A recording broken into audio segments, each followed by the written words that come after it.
South ఇండియాలోనే అతి తక్కువ ధరలకే నాణ్యమైన రత్నాలని అందించే ఏకైక సంస్థ 6JVR.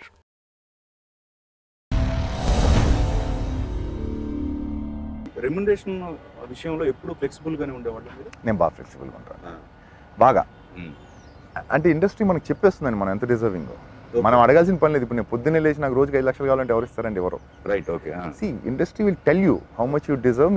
మీకు ఎంత ఎలిజిబిలిటీ ఉందో లేకపోతే ఎంతవరకు మీకు ఇవ్వగలరో అదే ఇస్తుందండి ఇండస్ట్రీ. రూపాయి ఎక్కువ ఇవ్వదు, రూపాయి తక్కువ ఇవ్వదు సార్. అందులో డౌటే లేదు. మీకు పలానా రోజుకి ఇంత అమౌంట్ వస్తుంది. ఇప్పుడు 1,50,000 అనుకోండి, యూ డిజర్వ్ ఓన్లీ 50,000. అది కరెక్షన్ చేసుకుని యాజ్ ఇట్ ఈస్ మీకు ఇవ్వాల్సిన ఫిగర్కి వచ్చేస్తుంది. మీకు అందులో ఏం టెన్షన్ పడాల్సిన పని లేదు.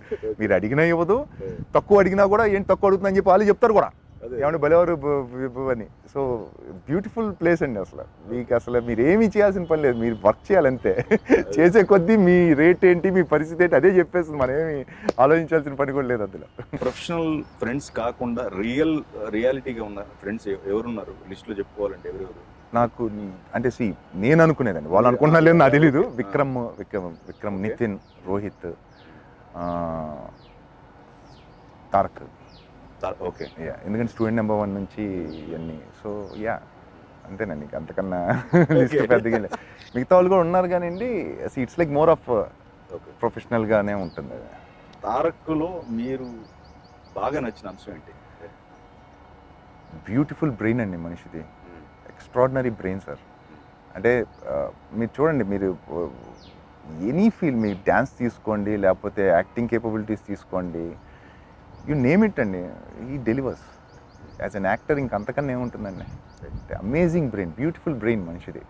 అంటే తను ఆలోచించే విధానం కానీ,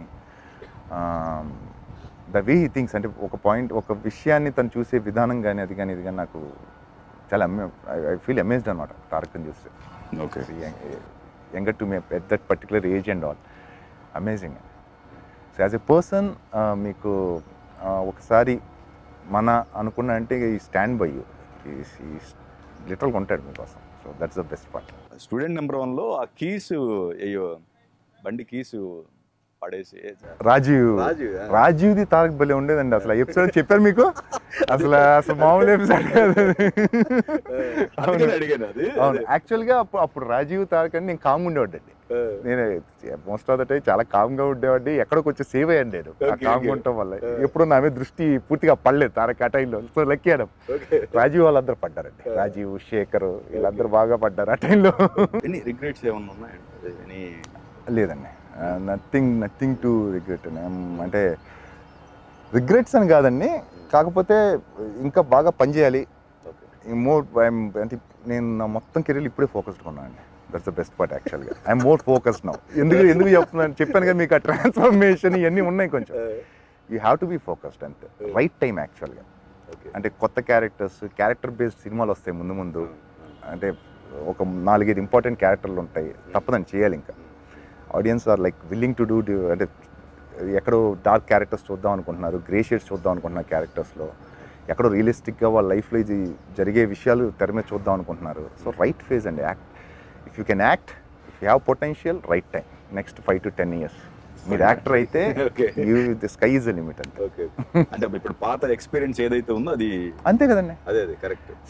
you can't be loud on screen now. ఇంతకుముందు యాక్టింగ్ ఇప్పుడు పనిచేయదు, చూడరు. You can not be loud. ఆ ఎగ్జాజరేటెడ్ ఎక్స్ప్రెషన్స్ కానీ అవి కానీ చూడరు. క్లియర్ అండి, అందులో డౌటే లేదు. ఎక్కడో మీరు అప్డేట్ చేసుకొని, ఎక్కడో మీరు ఆ రియలిస్టిక్ అప్రోచ్ కానీ తేకపోతే మీ పర్ఫార్మెన్స్లో you're gone, you're out of market, out of business. పని ఉండదు మీకు ఇక్కడ. అంటే కొంతమంది డైరెక్టర్స్ ఇప్పటికీ మాస్ డైరెక్టర్స్ కొంతమంది చేస్తున్నారు. లేదండి, పర్టికులర్గా చేంజ్ అవ్వదు. లేదండి, అది మీరు చెప్పుకొని యాజ్ అన్ యాక్టర్గా మీ అంటే డైరెక్టర్స్ వాళ్ళు చూసే విధానం చేయడం యాక్టర్ డ్యూటీ అని నేను ఒప్పుకుంటాను. కానీ ఎక్కడో మీరు కూడా కొంచెం ఆయన ఇలా చూడండి సార్ ఎలా ఉంది కన్విన్స్ చేసుకునే పరిస్థితి ఉండాలని నమ్ముతున్నాను. It has to be very mutual. ఖచ్చితంగా చేంజ్ ఓవర్ వచ్చేసింది డెఫినెట్గా. అంటే ఆల్రెడీ స్టార్ట్ అయింది. నెక్స్ట్ 5 years అనేది ప్రాబబ్లీ 5-10 years డిజిటల్ ప్లాట్ఫామ్ మీద సినిమాలు రిలీజ్ చేస్తామేమో, నెవర్ నో. నెట్ఫ్లిక్స్ ఒరిజినల్స్ ఉన్నాయి చూసారా, అలా సపరేట్గా నెట్ఫ్లిక్స్ కోసం కానీ లేకపోతే అమెజాన్ ప్రైమ్ కోసం ఒరిజినల్ మూవీస్ చేస్తామేమో. కానీ అజయ్ గారు, ఇప్పుడు మీరు స్పాట్లో డెసిషన్ తీసుకుంటున్నారు ఇమీడియట్గా. అవి ఓవరాల్గా ఏంటంటే కెరీర్కి మీకు ప్లస్ అవ్వచ్చు, మైనస్ అవ్వచ్చు. It's more of instinctive decision. మన ఇన్స్టింక్ట్ ఒకటి ఉంటుంది. ఒకసారి రాంగ్ అవ్వచ్చు, ఒకసారి రైట్ అవ్వచ్చు. అంటే నా ఉద్దేశం ఏంటంటే సార్, ఇప్పుడు కొంతమంది ఇక్కడ ఇండస్ట్రీలో రాంగ్ అడ్వైజెస్ ఇస్తూ రాంగ్ ట్రాక్లో పంపించే వాళ్ళు కూడా, అంటే మనల్ని ఒక రాంగ్ వేలో ప్రమోట్ చేసే వాళ్ళు కూడా ఉంటారు, తెలియకుండా ఉంటారు. సో మీకు ఎక్స్పీరియన్స్ లేదు. సో ఇలాంటి డెసిషన్స్ తీసుకోవడం వల్ల ఆబ్వియస్లీ సార్ నేను అసలు అడ్వైజులు తీసుకోను సార్. ఓకే, మీకు ఆనెస్ట్గా చెప్తున్నాను. ఓకే, ఒకళ్ళు చెప్తే తెలుసుకునే పరిస్థితి అయితే ఆ ఫేజ్ దాటేసాం సార్. రైట్, ఓకే, ఆ ఫేజ్ దాటేసాం. ఇప్పుడు ఏదో ఒక అడ్వైజ్ చేశారు మంచిది అనుకోండి, బిగినింగ్ కావచ్చు, లేకపోతే ఇట్లాంటి డెసిషన్స్ అప్పుడు అసలు వినేవాడిని కాదు సార్. ఇప్పుడన్నా కొంచెం వింటున్నాను. ఆ వచ్చిన కొత్తలో అసలు నేను చెప్పే అసలు వినే పరిస్థితి లేదు సార్. అసలు చాలా సర్ప్రైజింగ్ ఉంటుంది చెప్తారు. మనకు తెలుసు, మనకంతా తెలుసు, we know how to handle things అని క్లారిటీ సార్ నేను. ఇప్పుడు ఏంటంటే ఆ తర్వాత ఏంటి, ఇప్పుడు అడ్వైజ్ కూడా ఎవరో అడ్వైజ్ ఇచ్చినా కూడా మనకి ఆలోచన ఉంటుంది. మంచిది డెఫినెట్గా తీసుకోవాలి కదండి. ఎక్స్పీరియన్స్ పీపుల్ వాళ్ళకి చెప్పారంటే ఏదో రీజన్ లేకుండా చెప్పరుగా. అందులో మనకు అవసరం ఏంటో తీసుకొని మిగతా అంతా అంతే. ఆ టైంలో అసలు వినేవాడిని కదా సార్. అసలు మనం చేసేదే కరెక్ట్. ఇంకా అసలు అది ఏదన్నా కానివ్వండి, అది రైట్ అవ్వచ్చు, రాంగ్ అవ్వచ్చు. నా హోల్ లైఫ్ నా డెసిషన్స్ అన్నీ కూడా, నేను తీసుకున్న అన్నీ కూడా మిస్టేక్స్ అన్నీ నావేనండి. వాళ్ళు ఆ ఇన్సిడెంట్స్ మీద ఎవరు ఇన్ఫ్లుయెన్స్ లేదు, ఎవరు ఏం చేయలేదు సార్. ఇట్స్ మై హోల్, నా లైఫ్ మొత్తం కూడా నా డెసిషనే. Might be right, might be wrong, decisions are my.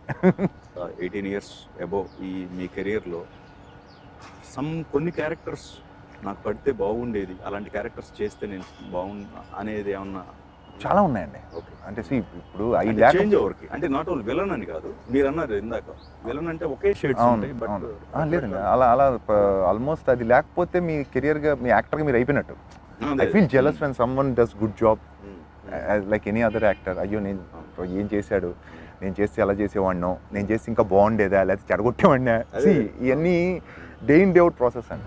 I fell jealous about many roles, పర్టికులర్గా అంటే నవాజుద్దీన్ సిద్దికీ అండి ఇప్పుడు వచ్చారు. మన తెలుగు ప్రకాష్ రాజ్ గారి రోల్స్ చూసినా కానీ ఒకటి కాదండి, మా సుబ్బరాజు ఎందుకు చెప్పాలి. ఇప్పుడు బాహుబలి, సుబ్బరాజు, ఎస్ అందరూ ఏదో అది ఇది అంటారు. బాహుబలి అండి, అది part of Baahubali film. Of course people feel like అది నేను చేస్తే బాగుంది అనుకుంటారు, కామిక్ గా ఉంటుంది. అయినా కూడా చెప్తున్నాండి, ఆ క్యాన్వాస్ లో ఆ సినిమా చేయకూడదని ఎవరు అనుకుంటారండి. సుబ్బు చేసిన రోల్ కానీ, లేకపోతే నేను విక్రమార్కుడు చేశానండి ఇట్లా చాలా మంది అనుకుంటారు ఈ రోల్ నేను చేస్తే బాగుంది. ఆ కైండ్ ఆఫ్ రోల్స్ దొరికినప్పుడు డెఫినెట్గా ప్రతి యాక్టర్ అనుకోవాలి, అనుకోకపోతే something wrong with you. Okay, అది నా ఫీలింగ్. సో చేంజ్ ఓవర్ అంటే ఇలాంటివి అవ్వాలని ఉంది. అయితే ఉందండి డెఫినెట్గా. నాకు యాక్టర్గా నాకు అంటే యాజ్ ఎ విలన్గా మీరు ఎక్స్ప్లోర్ చేసే రోల్స్ చాలా తక్కువ ఉంటాయి. Again your stick to your anger కానీ, లేకపోతే అందులో మీకు వేరియేషన్స్ కానీ అవి కానీ పెద్దగా ఏం ఉండవు, అన్లెస్ అంటే ఎక్కడో ఎక్స్ట్రాడినరీగా రాసేస్తే తప్పితే. నాకు వేరే characters explore, some dark characters, ఎక్కడో రకరకాల ఎక్కడో కామెడీ చేయాలని నాకు టైమింగ్లో. So let's see.